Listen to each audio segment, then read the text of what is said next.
نصلي ونسلم على رسوله الكريم أما بعد فأعوذ بالله من الشيطان الرجيم بسم الله الرحمن الرحيم ما يود الذين كفروا من أهل الكتاب ولا المشركين ينزل عليكم من خير من ربكم والله يختص برحمته من يشاء والله ذو الفضل العظيم صدق اللہ مولانا العظیم۔ معزز سامعین کرام، سورہ بقرہ کی آیت نمبر 105 تلاوت کرنے کا شرف حاصل ہوا۔ فرمایا ما یود الذین، ما یود نہیں پسند کرتے، الذین کفروا جنہوں نے انکار کیا، من اہل الکتاب اہل کتاب سے، ولا المشرکین اور نہ مشرکین سے، ان ینزل کہ اتاری جائے، علیکم تم پر، من خیر کوئی بھلائی، من ربکم تمہارے رب کی طرف سے، واللہ اور اللہ تعالی، یختص خاص کرتے ہیں، برحمتہ اپنی رحمت کے ساتھ، من یشاء جس کو چاہتے ہیں، واللہ اور اللہ تعالی، ذو الفضل فضل والے ہیں، العظیم بڑا فضل والا ہے اللہ۔ یہاں پچھلے آیت میں بنی اسرائیل کی خرابیوں کا تذکرہ تھا، تو آج اس آیت میں بھی بنی اسرائیل کی ایک خرابی کا تذکرہ ہے کہ ما یود الذین کفروا من اہل الکتاب، کہ اہل کتاب اور مشرک آپ پر جب بھی کوئی بھلائی، کوئی آیت نازل ہوتی ہے، کوئی حکم نازل ہوتا ہے تو ان کو اچھا نہیں لگتا۔ مشرکین، یہ قرآن مجید میں اسی صورت میں اسی رکوع میں آگے جا کے آ جائے گا، حسد من عند انبیاء، حسد کرتے تھے آپ سے، اپنے حسد کی وجہ سے وہ اس کو پسند نہیں کرتے تھے کہ آپ پر ایک قرآن نازل ہو، آپ کو اللہ نبوت عطا فرمائے، آپ کو خاص کیا جائے رحمت کے ساتھ، ایسا وہ اس کو پسند نہیں کرتے تھے، نہ مشرک اور نہ اہل کتاب۔ مشرکین میں سے عتبہ، شیبہ، ابو جہل، ابو لہب،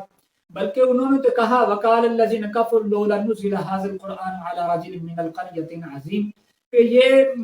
طائف اور مکہ ان میں سے بڑے سرداروں میں سے کسی پر قرآن کیوں نہیں نازل ہوا؟ تو انہیں آقا علیہ السلام کی نبوت سے حسد تھا، اور ابو جہل نے بہت دفعہ اس کا اقرار بھی کیا۔ اسی طرح